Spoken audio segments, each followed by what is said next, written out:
Shalimar Jewelry inaugural offer. Flat 9% VA on gold ornaments, 12,500 off on purchase of 1 kg silver.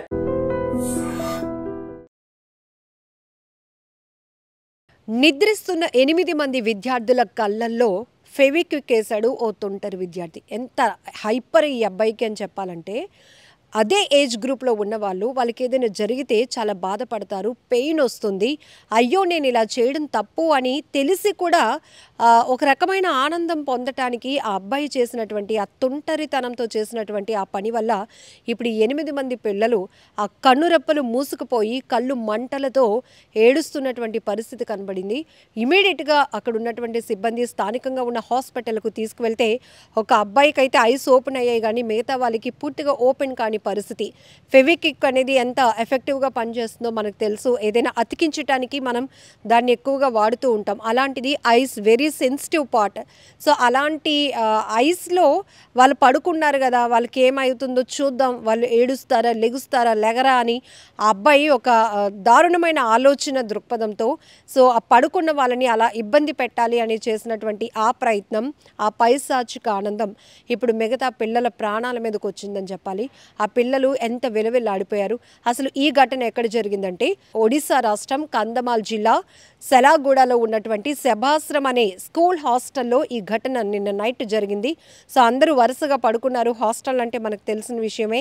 మరి ఈ 8 మందిని ఆ అబ్బాయి ఎందుకు టార్గెట్ చేశాడో తెలియదు, కానీ పడుకున్నటువంటి ఆ 8 మంది కళ్ళు ఈ కనురెప్పలు ఓపెన్ చేసి ఫెవిక్విక్ వేసుకుంటూ వెళ్ళిపోయాడు. ఇమీడియట్గా వాళ్ళు కళ్ళు ఓపెన్ కాక కళ్ళు ఇచ్చింగ్తో మంటలు వచ్చి ఏడుస్తుంటే ఇమీడియట్గా హాస్టల్ సిబ్బంది అక్కడికి చేరుకొని మిగతా పిల్లలు కూడా లేచిపోయారు.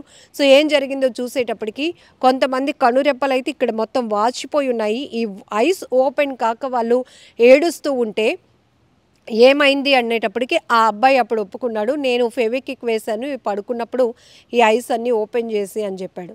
సో నిజంగా ఈ అబ్బాయిని ఎలా ట్రీట్ చేయాలో కూడా అర్థం కావటం లేదు.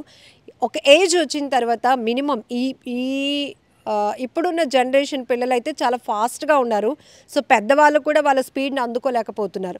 ఏది మంచి ఏది చెడు అనేది వాళ్ళకు తెలిసి కూడా కొంతమంది పిల్లలు ఎంత హైపర్ యాక్టివ్తో పనిచేస్తూ కొంతమందిని ఇబ్బంది పెట్టాలని చేస్తున్నటువంటి ప్రయత్నం వల్ల మిగతా వాళ్ళ ప్రాణాల మీదకి వస్తున్నటువంటి పరిస్థితి కూడా ఉంది.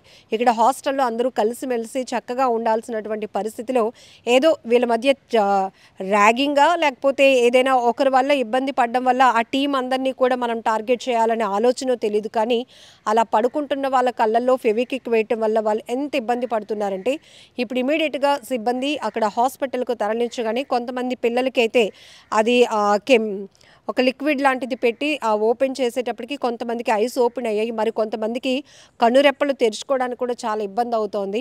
సో ట్రీట్మెంట్లో వాళ్ళు ఇబ్బంది పడుతూనే చాలా ఏడుస్తున్నటువంటి పరిస్థితులు కూడా కనబడుతున్నాయి.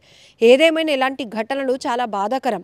ఈ మధ్యకాలంలో ఇలాంటివి చూస్తుంటే ఎక్కువ శాతం పిల్లలు తొంటరితనంతో లేకపోతే పెద్దవాళ్ళు చెప్తే మనం ఎందుకు వినాలి అనేటటువంటి మొండితనంతో చేస్తున్న పనులు ఎక్కువగా మనం చూస్తూ ఉన్నాం.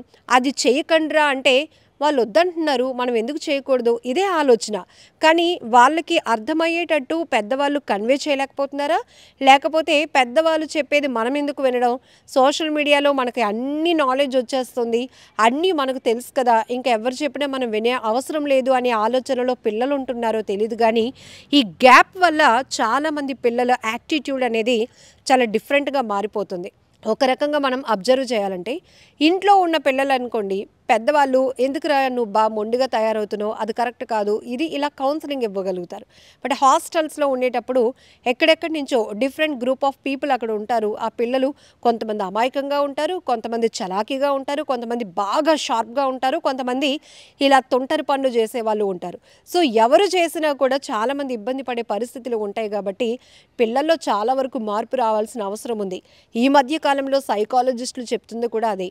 సో పిల్లల్ని కనిపెట్టుకొని ఉండాల్సిన బాధ్యత పెద్దవాళ్ళది. ఎందుకంటే వాళ్ళకి ఇది తప్పు ఇది రైట్ అని తెలిసినప్పటికీ కూడా ఒక ట్రయల్ వేయాలనేటటువంటి ఉత్సాహం ఉత్సుకత ఉంటుందంట. ఒక క్యూరియాసిటీతో కూడా కొంతమంది ఇది ఇలా చేస్తే ఏమవుతుంది ఒకసారి చూద్దాం అనే ఆలోచనతో కూడా చాలామంది తెలిసి తెలియక రెండు విధాలుగా కూడా తప్పులు చేసిన వాళ్ళని మనం చూస్తూ ఉన్నాం. సో ఏది ఏమైనా ఈ ఘటన చాలా బాధాకరం అనే చెప్పాలి.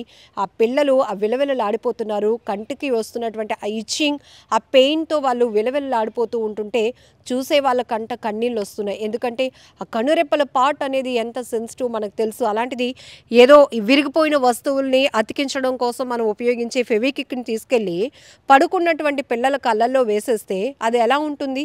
ఇప్పుడు వాళ్ళు కళ్ళు తెరిచి ఉన్నారనుకోండి, మనం ఏదైనా వేయాలి అనే ప్రయత్నం చేసినప్పుడు వాళ్ళు అబ్జర్వ్ చేసుకుంటారు కాబట్టి ఇమీడియట్గా దాని నుంచి స్కిప్ అవ్వాలనుకుంటారు. బట్ గాఢ నిద్రలో పడుకున్న వాళ్ళ కళ్ళల్లో అలా ఫెవిక్విక్ వేయాలి అనుకోవడం, మరి ఈ అబ్బాయిని ఏమనాలో తెలియదు. కానీ మరి పేరెంట్స్ ఎక్కడున్నా కూడా ఇమీడియట్గా వీళ్ళకి మాత్రం కౌన్సిలింగ్ చాలా అవసరం.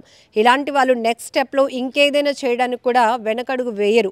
సో చిన్నప్పటి నుంచి మనం చాలా జాగ్రత్తగా చూసుకోవాల్సిన అవసరం ఉంది. అందుకే బాల్యం అనేది చాలా ఇంపార్టెంట్. పెరిగిన వాతావరణం కావచ్చు, ఉంటున్నటువంటి వాతావరణం కావచ్చు, చుట్టుపక్కల వాళ్ళతో ఉంటున్నటువంటి స్నేహితుల ప్రభావం కూడా చాలామందిలో ఉంటుంది. ఈ మధ్యకాలంలో ఎక్కువ శాతం పిల్లల్లో ఈ తరహా అంటే నేర ప్రవృత్తి వైపు వెళ్ళాలి అనే ఆలోచన కనిపిస్తున్నటువంటి పిల్లల్ని ఎక్కువగా చూస్తున్నాం. అందులో చంపడానికి కూడా పిల్లలు వాళ్ళు మైనర్లు అయినప్పటికీ కూడా పిల్లల మీద అఘాయిత్యాలు చేస్తున్నారు. కొంతమందిని హత్యలు చేయడానికి వెనకడుగు వేయటం లేదు. వాళ్ళకి కావాల్సింది డబ్బుతో మనం ఏదైనా కొనుక్కోవచ్చు అనే ఆలోచన మైనర్ ఏజ్ నుంచి కూడా వీళ్ళలో ఉంటుంది. అంటే మనమందరం కూడా ఇది సొసైటీలో చాలా వరకు చాలా బాధ్యత కలిగినటువంటి టాపిక్ ఇది. సో దీనిపైన అబ్బాయికి అయితే ఫుల్ కౌన్సిలింగ్ ఇస్తున్నారు. ఇమీడియట్గా కంప్లైంట్ కూడా వెళ్ళడం జరిగింది. మిగతా పిల్లలు ఎవరైతే ఉన్నారో బాధితులు వాళ్ళు మాత్రం ప్రెజెంట్ ట్రీట్మెంట్ తీసుకుంటున్నారు.